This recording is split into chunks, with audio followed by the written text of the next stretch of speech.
کوئی کسی ضرورت مند کو قرض نہیں دیتا ہے، چاہے قرض دار کتنی ہی محتاجگی میں کیوں نہ ہو۔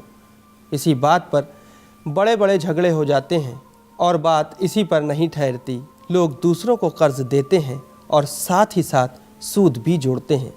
قرضہ ادا کرنے میں جتنی دیر ہوتی ہے، قرض کی رقم کے ساتھ سود کی بھی رقم بڑھتی جاتی ہے، اور آج تو یہ بزنس بن گیا ہے، جبکہ دین اسلام اس طریقے کے بالکل خلاف ہے۔ ناظرین، خدا کریم قرآن مجید میں ارشاد فرماتا ہے، جو لوگ سود کھاتے ہیں وہ روز قیامت اس شخص کی طرح اٹھائے جائیں گے جسے شیطان نے چھو کر مغبوط الحواس بنا دیا، اس لیے کہ انہوں نے یہ کہہ دیا ہے کہ تجارت بھی سود جیسی ہے، جبکہ خدا نے تجارت کو حلال قرار دیا ہے اور سود کو حرام قرار دیا۔ اب جس کے پاس خدا کی طرف سے نصیحت آ گئی اور اس نے سود کو ترک کر دیا تو گزشتہ کاروبار کا معاملہ خدا کے حوالے ہے، اور جو اس کے بعد بھی سود لے تو وہ لوگ سب جہنمی ہیں اور وہی ہمیشہ رہنے والے ہیں۔ امام جعفر صادق علیہ السلام ارشاد فرماتے ہیں، سود خور دنیا سے نہیں اٹھے گا مگر اس سے پہلے ایک قسم کے جنون یعنی پاگل پن میں مبتلا ہو جائے گا۔ ناظرین، آیات قرآنی اور احادیث سے صاف ظاہر ہے، سود خور کو دیوانہ پاگل سے تشبیہ دی گئی ہے۔ اس کا کیا مطلب ہے؟ دیکھا جائے، سود خور پاگلوں جیسے کام کرتے ہیں کیونکہ ان کے اندر مدد اور ایک سماجی فکر نہیں ہوتی۔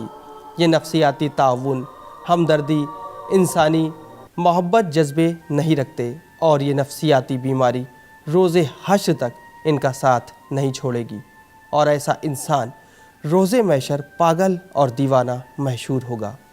اس کے علاوہ بھی سود کے بڑے سنگین نقصانات ہیں جو پوری دنیا کو اقتصادی طور پر یعنی اکنامکلی نقصان پہنچاتا ہے۔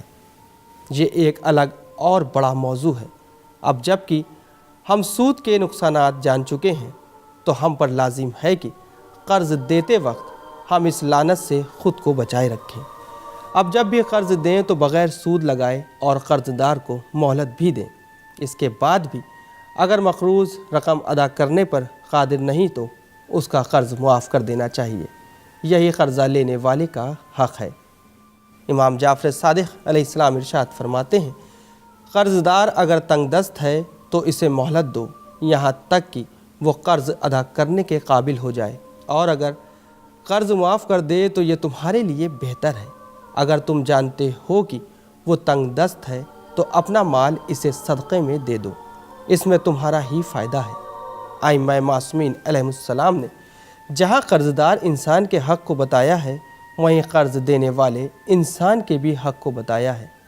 تمہارے قرض خواہ کا حق یہ ہے کہ اگر تمہاری استطاعت میں تو اس کا قرض ادا کر دو، اس کا کام چلا دو اور اسے بے نیاز کر دو، ٹال مٹول کر کے اسے پریشان نہ کرو۔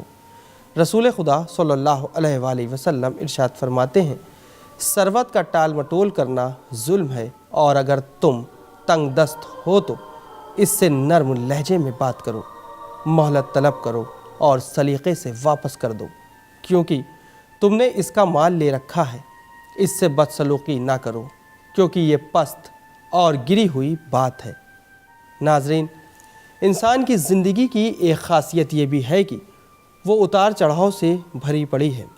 کبھی مالداری اور ثروت مندی ہوتی ہے، کبھی مفلسی اور ناداری کے حالات ہو جاتے ہیں۔ انسان کو دونوں حالات میں اپنے کو مضبوط رکھنا چاہیے۔ مالدار ہونے کی صورت میں سرکشی نہیں کرنی چاہیے، اور غربت اور مفلسی کے زمانے میں اپنا بھرم نہیں کھونا چاہیے۔ ذرا سے مالدار ہونے پر اترانا اور پریشانی کی حالت میں بے صبری اور چیخ پکار کرنا انسان کے شایان شان نہیں ہے۔ انسان کو چاہیے کہ حالت کیسی بھی ہو اسے فتنے فساد سے بچتے رہنا چاہیے۔ قرضہ وصول کرنے کے وقت اکثر حالات نگیٹو ہو جاتے ہیں۔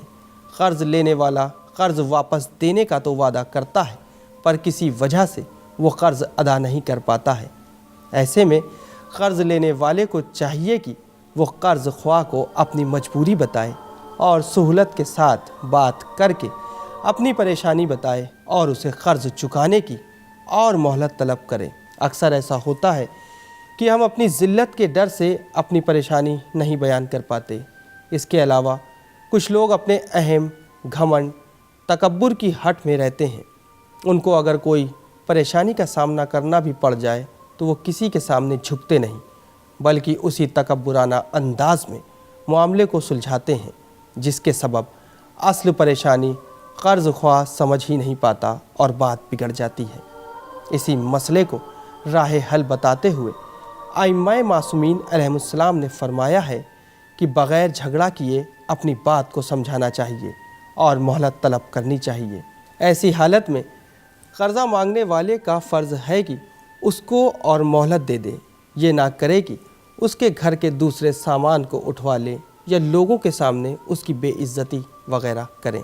ناظرین، اس کے بعد قرض خواہ کے حق کو بتاتے ہوئے امام زین العابدین علیہ السلام ارشاد فرماتے ہیں کہ اگر قرض دار اپنا قرض چکا سکتا ہے تو اسے قرض چکانے میں ٹال مٹول سے کام ہرگز نہیں لینا چاہیے۔ اکثر دیکھا گیا ہے کہ لوگ قرض لوٹانے کی استطاعت بھی رکھتے ہیں، پھر بھی دیے گئے وقت پر قرض واپس نہیں کرتے ہیں۔ ان کا ایسا عمل کرنا وعدہ خلافی اور امانت میں خیانت کرنے جیسا ہی گناہ ہے۔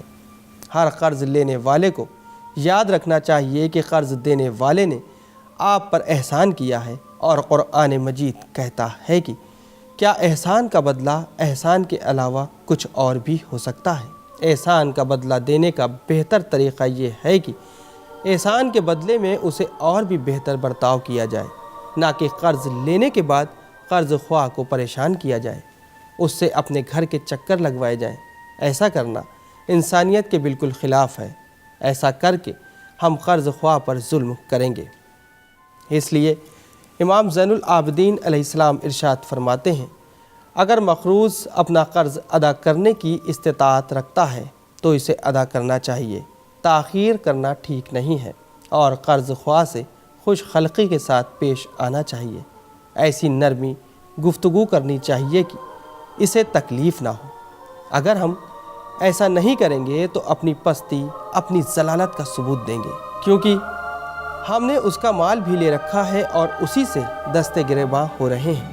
ایسا کرنے والا شخص لوگوں اور اللہ دونوں کی لعنت کا مستحق ہو جاتا ہے۔ ناظرین، خدا کریم کی بارگاہ میں یہی التجا ہے کہ ہماری ذات کبھی کسی پر ظلم نہ کرے، بلکہ ہر مخلوق پر مہربان رہے۔ آج کے لیے اتنا ہی۔ انشاءاللہ ہم پھر حاضر ہوتے ہیں، اور جلد ہی حاضر ہوتے ہیں ایک نئے موضوع کے ساتھ۔